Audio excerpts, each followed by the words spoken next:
ডাকসুর নির্বাচনী লড়াইয়ে এবার প্রকাশ্যে এসেছে ইসলামী ছাত্র শিবির। জুলাই গণঅভ্যুত্থানের পর থেকেই ঢাকা বিশ্ববিদ্যালয়ে সাংগঠনিক কর্মকাণ্ড চালিয়ে আসা সংগঠনটি এবার ঐক্যবদ্ধ শিক্ষার্থী জোট নামে প্যানেল নিয়ে ভোটে প্রতিদ্বন্দ্বিতা করছে। জীবন অবাক না করলে কে করবে? 28% মিল্ক ফ্যাটের অবাক করার সাথে ফ্রেশ মিল্ক পাউডার। জীবন অবাক করুক প্রতিদিন। গণঅভ্যুত্থানের নেপথ্যে ভূমিকা রেখে পরিচিতি পান সাদিক কায়েম। সেই পরিচিতিকে কাজে লাগিয়ে ভিপি পদে লড়ছেন তিনি।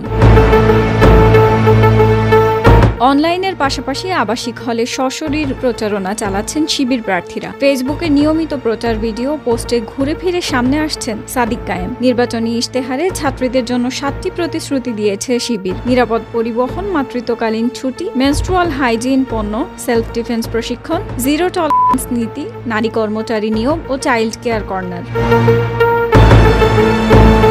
এবারের মোট ভোটারের প্রায় 48%ই ছাত্রী। এই ভোট নিজেদের দিকে টানতে বিশেষ জোর দিচ্ছে শিবিরের প্যানেল। তবে প্রতিদ্বন্দ্বী প্যানেলগুলোর দাবি, তারা ছাত্রীদের আস্থা পুরোপুরি পাবে না। জগন্নাথ হলের ভোটারদের আস্থা নিয়েও রয়েছে অনিশ্চয়তা। এখানে 2222 জন ভোটারই সংখ্যালঘু সম্প্রদায়ের। তাদের জন্য আলাদা প্রতিশ্রুতি না দিলেও শিবির দাবি করছে তাদের প্যানেল অন্তর্ভুক্তিমূলক, যেখানে মুসলিম অমুসলিম, বাঙালি অবাঙালি, হিজাবি নন হিজাবি সবাই আছেন।